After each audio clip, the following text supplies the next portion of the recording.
Isang kapamilya binigyan ng standing ovation. Bakit kaya nag-standing ovation ang international audience?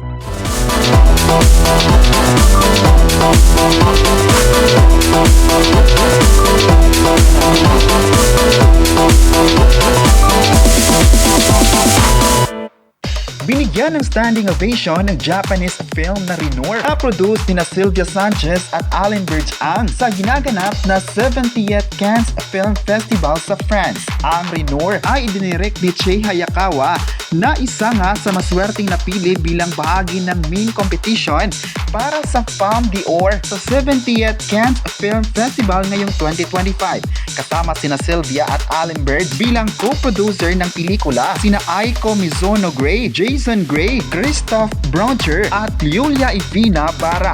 Nakipagsanib puwersa ang Nathan Studios sa iba't ibang production companies mula sa Japan, France, Singapore at Indonesia. Siyempre, super proud ang award-winning actress at Nathan Studios producer na si Sylvia sa napakainit na pagtanggap ng manonood sa Cannes ngayong taon sa kanilang entry. Sa kanyang Facebook page, nagbahagi ng madamdaming mensahe si Sylvia, kalakip ang mga litrato nila sa red carpet ng Cannes Film Festival kung saan nakasama rin niya ang asawang si Art Ataide. Maituturing ang isang Pinoy pride moment ang pagrampa roon ni Sylvia Sanchez as movie producer with her modern black terno OOTD. Ayon pa niya, lahat daw ng hard work, quiet perseverance at countless sacrifices ay nangyari para sa isang moment. Pagkatapos nga ng 3 years ng pagbabalik, ang fourth to Cannes as a producer, finally, isang film co-produced ng Nathan Studios ay napili para maging parte ng 2025 Cannes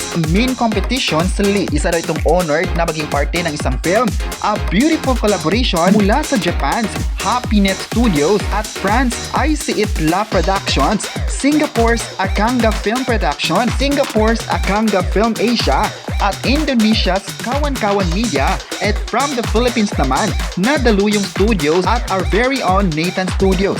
Grateful as well ang Godfellas for handling international sales. Ayon pa sa mensahe ni Sylvia Sanchez, sa ngayon raw ay naglakad sa red carpet dito sa Cannes na napaka-humble, overwhelmed at nagpapasalamat na napili ang kanilang film na maging parte ng main competition. At isang pasalamat din para sa Daluyong Studios na naging posible ang lahat dahil sa kanilang tiwala, vision at generosity. At para naman sa Nathan Studios, ay nagpapasalamat at grateful sila nito. Ang Rinur ay isang coming-of-age drama na pinagbibidahan ni Yui Suzuki na nakasama rin sa grupo nila Sylvia Sanchez sa red carpet ng 2025 Cannes Film Festival.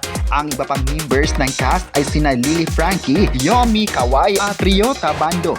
Napakaraming movie critic ang pumuri sa Rinur after ng screening nito sa Cannes, kaya naman abot langit ang tuwa at pasasalamat ni Sylvia at Art. Sa darating na Biyernes, May 24, ang closing ceremony ng 70th Cannes Film Festival kung saan ibabandira ang mga nanalong entry. Samantala, nag-deliver naman si Miguel Tan Felix ng Lychee Plan ni Mami Grace sa kanyang customer.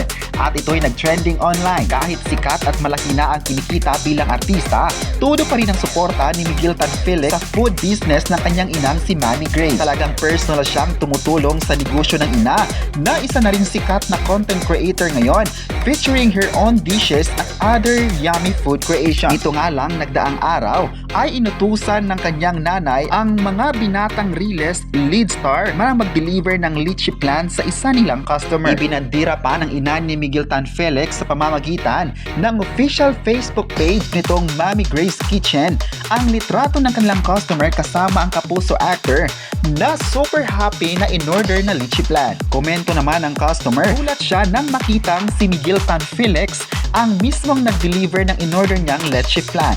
Ayon pa niya, napakayami daw talaga nito at promise ay o-order pa ito. Sikat na rin ngayon si Mami Grace dahil sa kanyang cooking content sa TikTok at Facebook.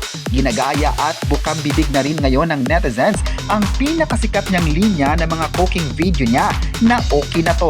Ayon kay Miguel, ang Mami Grace Kitchen ay pa-surprise niyang business para sa ina, pero ayon pa niya, hindi niya in-expect na magiging instant social media star ang kanyang nanay. Chika pa ng binata, nagsimula silang mag-post ng cooking videos ni Mami Grace noong kasagsagan ng COVID-19 pandemic bilang katuwaan lamang. Trending ngayon sa social media ang pag-deliver niya ng lychee flan sa kanyang customer. Samantala, nakakaluka raw ang naging karanasan ng veteran star na si Carmi Martin sa isang kapwa actress na palagi raw late sa taping. Natanong kasi ang veteran ng actress at magaling na komedyana kung may experience na raw ba siya sa mga pasaway na artista na ilang dekada na niya sa showbiz industry. Ayon pa niya, meron naman daw siyang inaway pero hindi niya ito maalala. Babae raw dahil consistent itong na late. One time raw, may nagpainom sa kanya ng kape, pampapayat daw. Ang effect, pampainit pala ng ulo. At ang super laugh sa chika ni Carmi Martin sa panayam ng media sa naganap na press con ng bago niyang movie, Ang Isang Komedya sa Langit. Kwento ng actress, nangyari yon sa taping ng TV version ng fantasy adventure na Lastic Man na pinagbibidahan ni Vong Navarro at ipinalabas sa ABS-CBN noong 2008. Patuloy na chika ni Carmi Martin nung dumating siya, sa kanya na ihulog yung init ng ulo dahil consistent naman siya na late at hindi siya nagsusorry. Pero paano nga ba niya inaway ang laging late na actress? Ayon pa niya, parati kasi itong late at hindi niya alam na naghihintay sila sa kanya. Hindi niya alam na dapat yung road manager pala ang magsabi para sabihin na kung ano yung conflict ng pinanggagalingan. Never daw talagang nagsorry ang co-star niya, pero after niyang awayan ay hindi na raw ito na late uli. Showing na sa darating na May 28 ang Isang Komedya sa Langit kung saan kasama rin sa cast sina Jaime Fabregas, A. Guzman, Jane Padilla at John Medina. Ito'y mula sa direksyon ni Roy Paulo Calilong, handog ng Kapitana Entertainment Media na pag-aari ni Rosana Huang. Samantala, nag-explain sa pagpindot ng Golden Buzzer kay Izay Bilanyo sa PGT ang kapamilya judge na si Donnie. Nakatanggap ng standing ovation si Izay Bilanyo mula sa Pilipinas Got Talent judges na sina Freddy M. Garcia, Catherine Bernardo, Eugene Domingo at Donnie Pangilinan na lahat ay bumoto ng yes. Pero iba ang isinigaw ng audience sa studio ng PGT Golden Buzzer. Maging si Eugene ay humarap kay Donnie at isinigaw ang Golden Buzzer. Kwento pa ni Donnie Pangilinan, si Izay raw ay isang rockstar at kitang-kita yon sa mga mata ng kanyang performance. Nandun yung passion at kinongratulate niya ito. Panay ulit ang hiyawan sa loob ng studio ng Golden Buzzer at maging sina Eugene at Catherine Bernardo ay nakatingin na kay Donnie Pangilinan kung ano ang final decision nito at maging si Izay ay hindi na halos huminga kung ano ang final verdict sa kanya. Seryosong sabi pa ni Donnie Pangilinan, tumataas raw yung balhibo nito sa kanyang performance. I think daw sa kanyang desisyon ay i-pursue na ang music na maging kanyang right choice. Napahiyaw sina Kath at Eugene Domingo samantalang si FFG naman ay nakangiti lang as usual habang pumapalakpak silang lahat at si Izay ay tila kandilang naupos at napaupo pa sa entablado.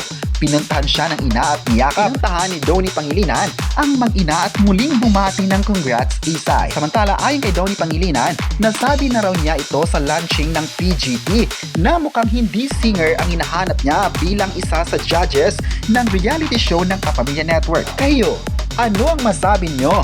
Na standing ovation ang international audience para kay Sylvia Sanchez.